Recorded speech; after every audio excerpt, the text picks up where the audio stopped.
Hi guys! Welcome to the vlog.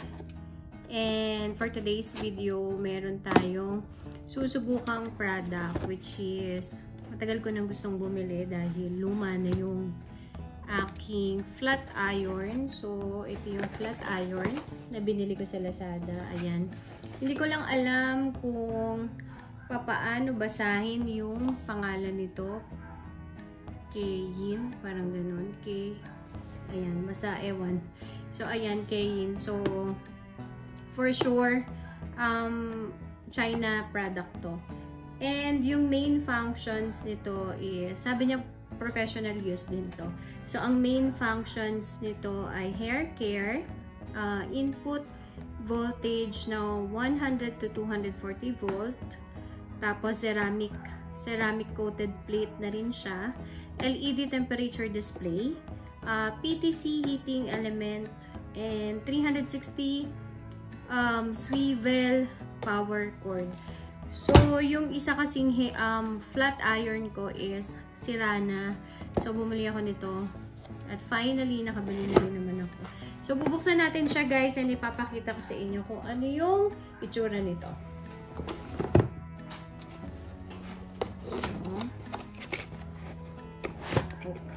So, ganito siya sa loob guys. Ayan. Kung mapapansin nyo guys, malapad siya. Ayan, ano. Sobrang lapad niya, mga 55, ano ba yun? So, ayan. And yung kanyang plate, ayan, ceramic plate. So, pinili ko yung malapad, yung ginagamit talaga sa salon. Kasi mas madali itong, for sure, mas madali itong makaplansya kahit marami yung strand na kunin mo. So, ayan, may gold accent siya rito. Ayan, 360 swivel, which really looks sturdy. Mukha naman siyang matibay. And ito yung digital niya. So, nandito yung digital niya guys, nakalagay. So, titignan natin kung merong manual sa loob. So, ito, meron naman siyang user's manual. So, since for sure tuyo na rin siguro yung aking buhok, susubukan natin siyang gamitin kung maganda ba. And ako kasi yung concern ko guys is gusto ko mabilis mag-init and iba-iba yung temperature niya, of course. And ano, yung madali ako makapagplansya ng buhok kasi wala akong planong magpa-rebond na and gusto ko na lang mag-iron ng buhok dahil kapag rebonded yung hair mo, nagkakaroon ng curl, diba kulot dun sa may bandang ibabaw, medyo pangit tignan. So ngayon, ang nakalagay dito sa box is pwedeng pang straight, pwedeng pang curl. So isasaksak. Okay. So, ayan. Naka-off pa siya. Kikita nyo ba, guys? Tapos, bubuksan natin siya. Okay. So, pag binuksan mo siya, nasa 50 degrees Celsius. And then, itataas natin yung heat. So, 210, 220, 230,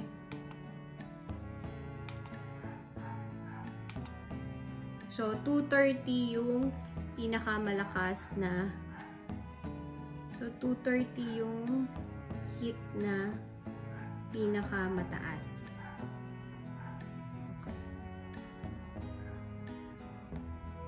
So, I think mainit na siya. Medyo nararamdaman ko na. So, this one is 100 watts. So, matipid to sa kuryente. Kasi merong ibang flat iron na medyo mataas sa kuryente, like 500, ganyan. But this one is 100 watts. Itatry na natin since napainit na natin siya. And, napapansin ko dito guys, nag-iiba-iba yung kanyang temperature. So, titignan natin kung maganda ba ito. Kukuha tayo ng comb. Ayan guys, nasa sample natin siya dito.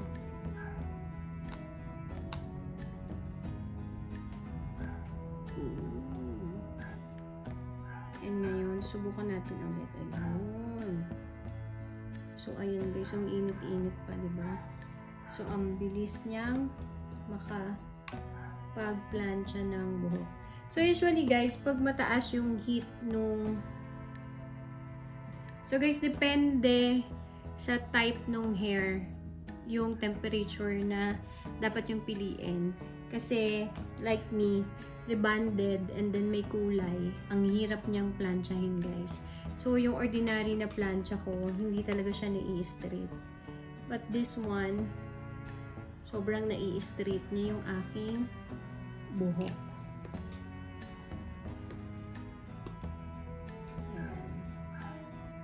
So, wala siyang hindi siya sumasabit.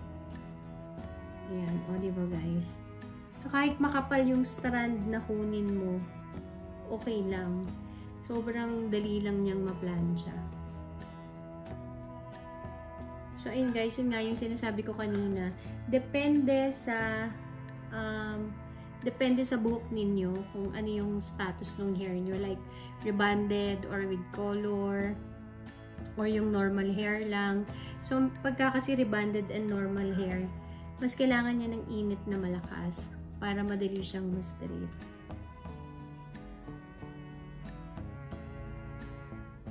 So, ayan, diba?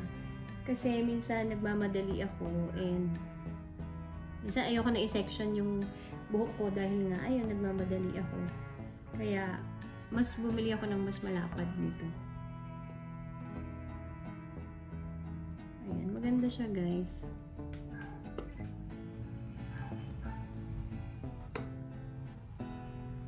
So, ipapakita ko lang sa inyo, hindi ko na hindi ko na sinection yung buhok ko para makita nyo guys na pwede kahit makapal na strand yung kuhanin mo.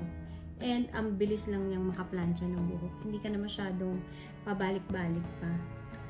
And, ang problem ko guys is yung dito sa taas kasi yun nga, rebonded yung buhok ko.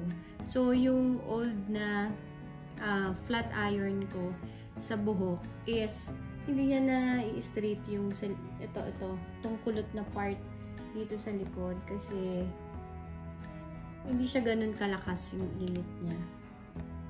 And hindi naman yun for professional use. Pambahay lang talaga siya. So this one, I chose naman yung pang professional, yung mga pang salon. Ayan, so that mas madali sa akin mag-plancha din. Dahil, ayun, minsan nagmamadali naman tayo. And,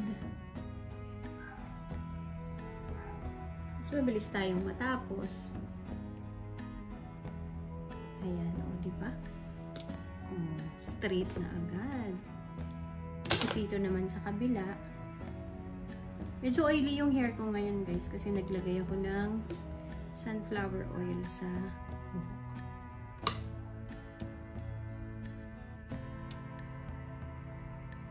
So, hindi siya sumasabit. Hindi sumasabit yung buhok mo. Very smooth siya pagka in-slide mo sa hair mo.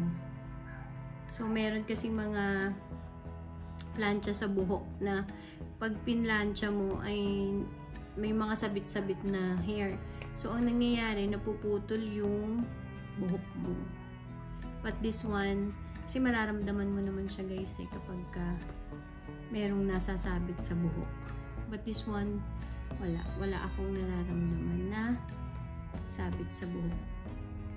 Ayan po.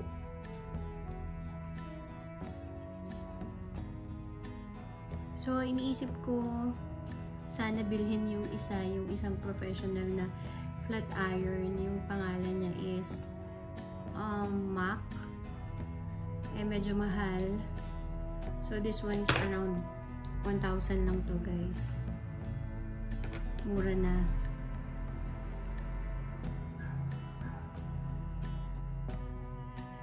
So, titignan ko kung nagbabago yung heat niya. Okay, so 230 pa rin siya guys. 230 yung gamit ko. And pwede rin tong pang curl.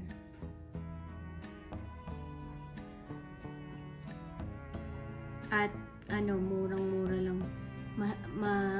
At saka hindi siya malaki sa kuryente guys. Kasi 100 watts lang siya. Meron kasi ibang mga China items na may 500 watts, ganyan. But this one, so tipid naman sa kuryente. So, ayan guys. Oh, ang bilis lang niyang na straight.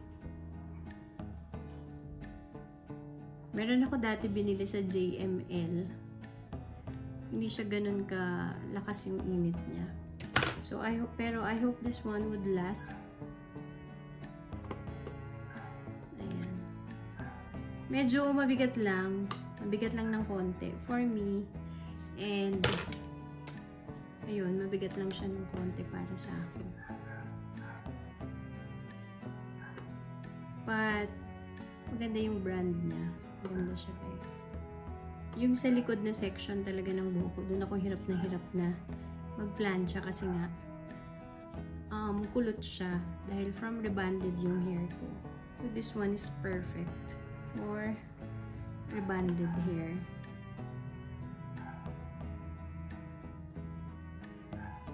Yan, yung kahit ano mo siya, i-slide mo siya up to dito sa last part. Wala kang maririnig na parang napuputol yung buhok mo. Usually, di ba po nagpapariban tayo, may ganung eksena na napuputol yung buhok natin. So, ayan, hindi ko pa siya sinesection, pero napaplansya niya na ng maganda yung aking hair. And what more kung i-section ko pa siya, no? Pero, no need to section na kasi nga kuwang-kuwa na siya. Pati yung likod.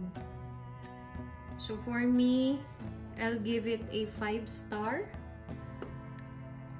Ayan. Kita nyo naman, guys. Talagang... At kung masusubukan nyo, talagang smooth siya sa buhok. Ayan po. O, diba? Taray. Ayan, guys. Ang ganda. Ang ganda niya.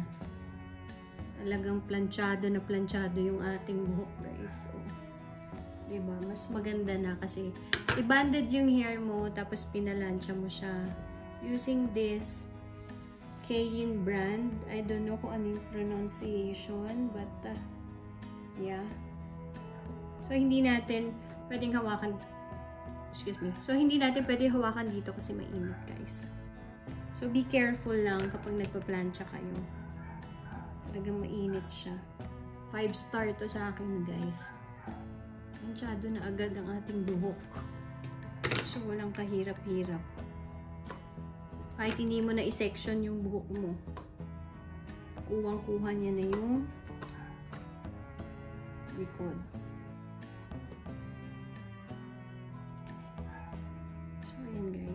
Ang ganda ng plancha na nabili natin, guys. So, very perfect ito. And ibababa natin siya para hindi sila magdikit. Tapos, ibababa natin yung temperature. Ayan. So, wag nyo lang itatouch ito dahil super duper init nitong backside na to. So, napaso ako kanina pagka ano ko. So, ayun lang guys. And, I hope you like this video and so, papatayin na natin siya guys. So, ayun lang guys. See you on our next vlog and see you on our next reviews pa ng ibang items.